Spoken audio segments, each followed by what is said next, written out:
Well, it has been over 2 weeks since that ice storm that rocked the region, and today we're focusing on the city of Barrie. Joining us now to talk about the status is Barrie Mayor Alex Nuttall. How are you? Good, thank you. It's great to join you today. Appreciate you taking the time. You have lived in Barrie for much of your life.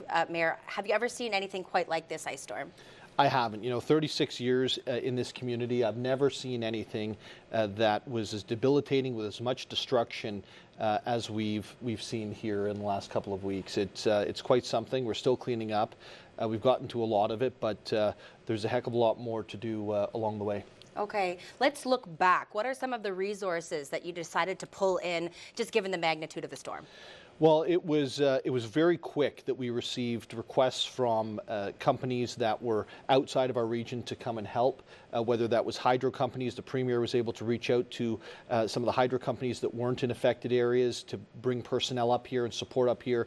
We were able to get private contractors up here who don't do work for the City of Barrie to help the cleanup. We were able to get contractors in the City of Barrie who perhaps don't do this every day to help with the cleanup as well, and that was wonderful to see. What did you do as the vice chair of Big City Mayors?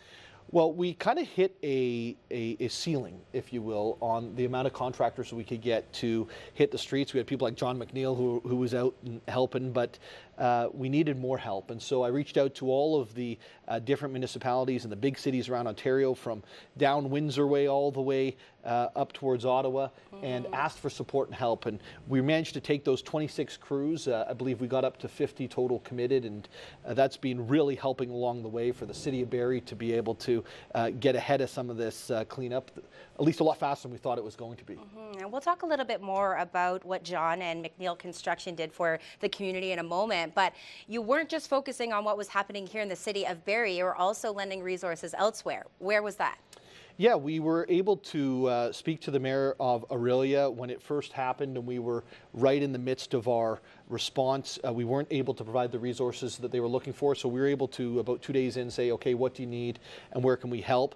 Thankfully, the province of Ontario had stepped in at that point and were able to provide support for Mayor McIsaac, and we also were able to help coordinate resources for Muskoka. And, Electra putting a couple of crews up there along with the City of Brampton. Patrick Brown was able to step up and commit a couple of crews. That was a huge help for them as well. We've been speaking with different leaders throughout the week, and a particular focus has been stories of resiliency and how we've seen the community come together. So speak to us about McNeil Construction and what they did for the community.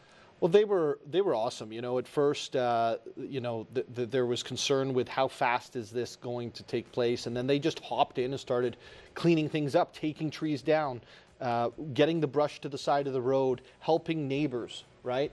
And after a while, it was, hey, we want to work with you and teach us how to do it. Teaching me how to use my chainsaw again, as I like to joke. And it was actually a lot of fun in the end to be going around and clearing sidewalks and helping folks. A couple of disabled folks we were able to help get their lawns clear and their entrances and exits, their homes clear. It was something else to see from John and his team.